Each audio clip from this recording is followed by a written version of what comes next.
Hey everybody, this is a modified version of one that showed up in 1999 that works with gravity here. So let's look at this one. It says the following table contains information about the planet Mars. They give the radius of Mars 3,390 kilometers. Watch out for that. And the mass is 639 times 10 to the 21st kilograms. Also strange they didn't put it in standard scientific notation, but whatever. Okay.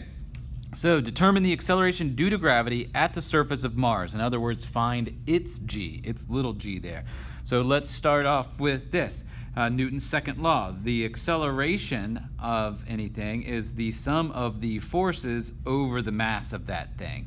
In this case, we only have one force on something falling when we find g. It's the force of gravity. So the acceleration is going to be the force of gravity over the mass there. Now, and I'm going to go ahead and write acceleration now as little g, since that's what we'll call it there.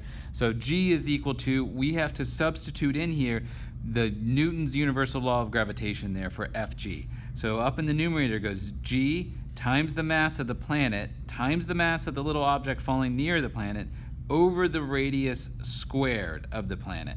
So, and then all of that's in the numerator, so down in the denominator still goes the mass of the object that's falling. So here we can see that the mass shows up here and here, and so they cancel out. So now we can simplify the equation for g of any planet as little g is equal to big G times the mass of the planet divided by the radius squared. So now we're ready to plug in some numbers here particular to Mars. So let's substitute in here. So g is equal to, little g is equal to big G, which is 6.67 times 10 to the negative 11th Newton meters squared over kilogram squared. And that is our gravitational constant. Our mass, as they said here, is 639 times 10 to the 21st kilograms. And all of that is over top of the radius here. I'm going to change the radius into meters to get it to come out in proper units there. So this will become 3,390,000 meters. So first thing, add 3 more zeros on because that's kilometers. And then second of all, don't forget to square it there. And so if you take this, you're going to need a calculator for this one. So get your calculator out. Don't forget how to do your times 10 to the power of things in your calculator. And then you wind up here with g is equal to 3.71 meters per second squared. Or remember, you can think of that as 3.71 newtons per kilogram is the gravitational field on Mars. So, and always stop and make sure, like, when you've done something like this, your numbers are reasonable. If you get an incredibly small number, like to the -7th, you've probably messed up some exponents. Same thing if it gets really big. All right, so next part here, we want to, it says Mars's moon Phobos is about 6,000 kilometers above the Martian surface there.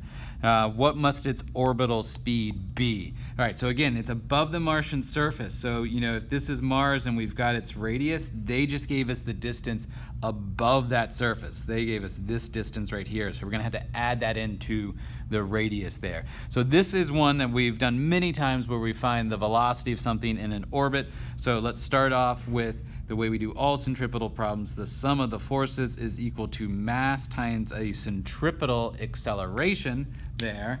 And so let's sum in some of these. The only force on this Phobos is the force of gravity, and since it's a centripetal acceleration, I'll sub them mv squared over r. Right now I'm keeping my r generic. I'm not going to plug anything particular in there yet. All right, so now let's do 2 substitutions here, or actually just one. Let's substitute in for the force of gravity. So we'll use the universal law. So that's going to be big G times the mass of the planet times the little mass of the thing going around the planet divided by the radius squared, and that's going to be equal to our right-hand side of the equation here. And as always happens in these, a couple cancelizations. The mass of the object orbiting cancels out, and this radius cancels with one of those radii there, and so it simplifies down to this. The velocity of something orbiting is equal to the square root, because I got v squared here, so I'm going to have to square root it, of big G times the mass of the planet times the radius. Now be careful here.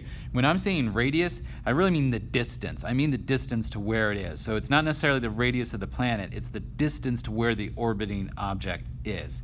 So now we've got our equation. All we have to do is substitute in here. But one more thing to be careful of as I go to substitute, remember that the radius of Mars was 3,390,000 meters. And they say this is 6,000 meters above the surface. So 6,000, sorry, not meters, 6,000 kilometers above the surface. So then let me add 3 more zeros. That's another 6 million added on to that together. So when we add these, we're going to get 9,390,000 meters above the center there. So now let's plug in here. Now we've got everything we need to plug in. So we got the square root of big G, 6.67 times 10 to the negative 11th. And then we're going to multiply that by the mass of Mars, which again is 639 times 10 to the 21st kilograms. Oh yeah, I forgot to put my Newton meter squared over kilogram squared there. And then finally over the R, that's the distance. That is going to be 9,390,000 meters. So again, you're going to need your calculator for this one. Plug all of that in, and then you'll get a velocity of 2,130.5 meters per second, depending upon where you want to start rounding that off there. All right, we got one last part here, and that is what is the period of Phobos? All right, so to solve this one here, we just found the velocity according to the laws of gravity and centripetal motion. But remember, the velocity of something going in a circle is also the circumference divided by the period, or in other words, 2 pi r divided by the period there. So we have this velocity, we're looking for this period, we also have r. So all we have to do is rearrange this, and we'll get that the period is equal to 2 pi times the radius over the velocity here. So now let's plug in here. Now again, I want to stress, when I'm saying radius, I just mean out to where it's orbiting. So when we go to plug this in, this should be the 9,390,000 meters out to where we are orbiting there. The velocity here we just solved for is 2,130.5 meters per second, and you will get from this 27,693. And what's your unit going to be? Well, it's meters here and meters here, so that's seconds. 27,693 seconds. Just by the way, if you're trying to picture what this is, you could divide that by 60. They don't tell you to in the problem, and you would get 461 minutes roughly. And if you divide that by 60 again, you'll get about 7.7 hours, which is actually pretty close to the period of Phobos.